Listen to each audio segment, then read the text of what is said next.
Parliament में अगले आम इंतखाबात में किसकी हुकूमत होगी और कौन अवामी मकबूलियत के जो अपने दावे करते आए उस पर पूरा उतर पाएगा, इसका अंदाजा गैलप पाकिस्तान और पल्स कंसल्टेंट के जंग, जियो और द न्यूज के लिए कराए गए हालिया सर्वे से लगाया जा सकता है, जिसमें मुल्क भर से शुमारियाती तौर पर मुंतखब 6000 से ज्यादा अफराद ने हिस्सा लिया।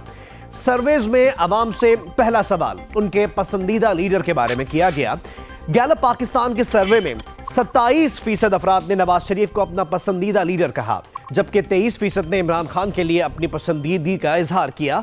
8% ने बिलावल भुट्टो, 5% ने आसिफ अली जरदारी, 4% ने शहबाज शरीफ, 3% ने परवेज मुशर्रफ, 2% ने मौलाना फजलुर रहमान, 2% ने शहीद बेनजीर भुट्टो, जबकि 2% ने जमात इस्लामी के अमीर सिराजुल हक को पसंदीदा कहा।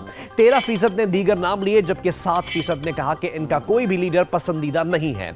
4% ने सवाल का कोई जवाब नहीं दिया। इन नताइज को गैर जानिबदार बनाने के लिए पल्स कंसल्टेंट के सर्वे को शामिल किया जाए तो इसमें पसंदीदा लीडर की फहरिस्त में मियां नवाज शरीफ एक बार फिर जगह बनाने में कामयाब हुए और 29% के साथ टॉप पर रहे, लेकिन इमरान खान 23% वोट लेकर पसंदीदगी में इनके करीब यानी दूसरे नंबर पर आए। बिलावल भुट्टो को सर्वे में 13%, शहबाज शरीफ को 5%, सिराजुल हक को 2%, आसिफ अली जरदारी को भी 2%, जबकि परवेज मुशर्रफ को भी 2% ने पसंदीदगी की सनद दी। 9% ने दीगर नाम लिए, जबकि 2% ने कहा कि इनका कोई भी लीडर पसंदीदा नहीं है। 13% ने इस सवाल का कोई जवाब नहीं दिया। पल्स कंसल्टेंट के सर्वे में यह देखा गया कि नवाज शरीफ को पसंदीदगी की सनद देने वालों में 33% खवातीन जबकि 26% मर्द थे, जबकि इमरान खान को पसंदीदा कहने वालों में 29% मर्द और 16% खवातीन थी। सर्वे में अवाम से मजीद पूछा गया कि नवाज शरीफ के बाद पाकिस्तान मुस्लिम लीग नवाज में आपका पसंदीदा लीडर कौन है। जवाब में 50% ने शहबाज शरीफ को पसंदीदा कहा, 11% ने मरियम नवाज, 8% ने चौधरी निसार, 3% ने इसहाक डार, 2% ने हमजा शहबाज, 2% ने साद रफीक, जबकि 12% ने दीगर नाम लिए। 5% ने किसी को भी पसंदीदा नहीं कहा, जबकि 7% ने सवाल का कोई जवाब नहीं दिया। पल्स कंसल्टेंट के सर्वे में भी 50% ने शहबाज शरीफ को पसंदीदा कहा, 10% ने मरियम नवाज, 8% ने चौधरी निसार, जबकि 4% ने हमजा शहबाज और 24% ने किसी को पसंदीदा नहीं कहा। 4% ने दीगर नाम लिए, जिसके बाद अवाम से यही सवाल पाकिस्तान तहरीक इंसाफ के बारे में किया गया। गैलप पाकिस्तान के सर्वे से हासिल नताइज में 36% ने इमरान खान के बाद शाह महमूद कुरैशी को सबसे ज्यादा पसंदीदा कहा। 15% ने जहांगीर तरीन, 5% ने परवेज खटक, 5% ने ही शेख रशीद, 4% ने असद उमर, जबकि 16% ने दीगर नाम लिए। 6% ने इमरान खान के अलावा किसी को पसंदीदा नहीं कहा, जबकि 13% ने इस सवाल का जवाब देने से गुरेज किया। पल्स कंसल्टेंट के सर्वे में भी जवाबात मिले जुले आए हैं और 25% ने इमरान खान के बाद शाह महमूद कुरैशी को सबसे ज्यादा पसंदीदा कहा। 15% ने जहांगीर तरीन, 7% ने शेख रशीद, 4% ने असद उमर, 2% ने परवेज खटक, जबकि 9% ने दीगर नाम लिए। 38% ने इमरान खान के अलावा किसी को भी पसंदीदा नहीं कहा। अब अवाम ने किस पार्टी को 2013 में वोट देने का कहा और मुस्तकबिल में किसको देंगे, आपको असेंबली के अंदर जाकर बताते हैं। दोनों सर्वेज में अवाम से उनके वोट देने के हवाले से भी सवाल किया गया और पूछा गया कि आपने 2013 में किस जमात को वोट दिया था। जवाब में जो परसेंटेज सामने है उसके बारे में आपको अपडेट करेंगे। 46% ने पाकिस्तान मुस्लिम लीग नवाज को वोट देने का कहा, जिसके बाद 19% ने पाकिस्तान पीपल्स पार्टी, 17% ने पाकिस्तान तहरीक इंसाफ, 5% ने मुत्तहिदा कौमी मूवमेंट पाकिस्तान, 3% ने जमीयत उलमा इस्लाम फे, 2% ने जमात इस्लामी, 2% ने पाकिस्तान मुस्लिम लीग फंक्शनल, 1% ने अवामी नेशनल पार्टी, जबकि 4% ने दीगर पार्टीज के नाम लिए।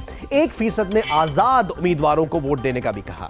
पल्स कंसल्टेंट के सर्वे की बात करते हैं। इस सर्वे में 51% ने पाकिस्तान मुस्लिम लीग नवाज को वोट देने का कहा, 19% ने पाकिस्तान पीपल्स पार्टी, 17% ने पाकिस्तान तहरीक इंसाफ, 2% ने मुत्तहिदा कौमी मूवमेंट पाकिस्तान, 3% ने जमात इस्लामी, 2% ने अवामी नेशनल पार्टी, जबकि 5% ने दीगर पार्टीज के नाम लिए। 1% ने कहा कि उन्हें याद नहीं कि उन्होंने किसको 2013 में वोट दिया था। जिसके बाद अवाम से मजीद पूछा गया कि अगर आज आम इंतखाबात करवाए जाएं तो आप किस पार्टी को वोट देंगे? जवाब में 34% ने पाकिस्तान मुस्लिम लीग नवाज को वोट देने का कहा, जबकि 26% ने पाकिस्तान तहरीक इंसाफ को वोट देने का कहा। 15% ने पाकिस्तान पीपल्स पार्टी, 2% ने मुत्तहिदा कौमी मूवमेंट पाकिस्तान, 2% ने जमीयत उलमा इस्लाम फे, 2% ने ही जमात इस्लामी, 2% ने ही पाकिस्तान मुस्लिम लीग फंक्शनल, 1% ने अवामी नेशनल पार्टी, 1% ने पाक सरजमीन पार्टी, जबकि 4% ने दीगर पार्टीज को वोट देने का कहा। 4% ने कहा कि वो वोट ही नहीं देंगे, जबकि 5% ने कहा कि उन्होंने अभी वोट देने का फैसला नहीं किया। 2% ने इस सवाल का कोई जवाब नहीं दिया। इसी किस्म के नताइज पल्स कंसल्टेंट के सर्वे में भी सामने आए हैं और जैसा कि आप ये चार्ट देख सकते हैं, 36% ने पाकिस्तान मुस्लिम लीग नवाज को वोट देने का कहा, 23% ने पाकिस्तान तहरीक इंसाफ, 15% ने पाकिस्तान पीपल्स पार्टी, 2% ने मुत्तहिदा कौमी मूवमेंट पाकिस्तान, 3% ने जमात इस्लामी, 1% ने जमीयत उलमा इस्लाम फे, 1% ने अवामी नेशनल पार्टी, जबकि 2% ने दीगर पार्टीज को वोट देने का कहा। 6% ने कहा कि वो वोट ही नहीं देंगे, जबकि 11% ने कहा कि उन्होंने अभी वोट देने का फैसला नहीं किया। 2013 में टॉप 2 पार्टीज को जिन अफराद ने वोट देने का कहा था, उनका 2017 से मवाजना किया जाए तो यह देखा गया कि पाकिस्तान मुस्लिम लीग नवाज को दोनों सर्वेज में वोट देने वालों की शरह कम हुई है। गैलप पाकिस्तान और पल्स कंसल्टेंट के सर्वे में 2013 में 46 और 51% ने नून लीग को वोट देने का कहा, जबकि अभी 34% और 36% ने वोट देने का कहा है। अलबत्ता पाकिस्तान तहरीक इंसाफ को 2013 में गैलप पाकिस्तान और पल्स कंसल्टेंट के सर्वेज में हालांकि 17% ने वोट देने का कहा था, लेकिन अब 26 और 23% ने वोट देने का कहा है। सूबों की बुनियाद पर देखते हैं। सूबों की बुनियाद पर देखा जाए तो पाकिस्तान मुस्लिम लीग नवाज को वोट देने वालों की शरह में कमी आई है। गैलप पाकिस्तान और पल्स कंसल्टेंट के सर्वे में 2013 में नून लीग को पंजाब में 72 और 74% ने वोट देने का कहा था, जबकि अब गैलप पाकिस्तान में 50 जबकि पल्स में 55% वोट देने का कह रहे हैं। और अब बात करते हैं सूबा सिंध की। सिंध में 12 और 4% ने पहले वोट देने का कहा था, लेकिन अब 11 और 4% वोट देने का कह रहे हैं। खैबर पख्तूनख्वा की बात की जाए तो 2013 में गैलप पाकिस्तान के सर्वे में केपीके में 12% और पल्स में 18% ने मुस्लिम लीग नून को वोट देने का कहा, लेकिन अब गैलप पाकिस्तान में 10%, जबकि पल्स में 13% इन्हें वोट देने का कह रहे हैं। इसी तरह बलोचिस्तान की बात करते हैं। बलोचिस्तान में नून लीग को गैलप पाकिस्तान के सर्वे में 14% और पल्स में 49% ने वोट देने का कहा, लेकिन अब सिर्फ 16 और 39% वोट देने का कह रहे हैं।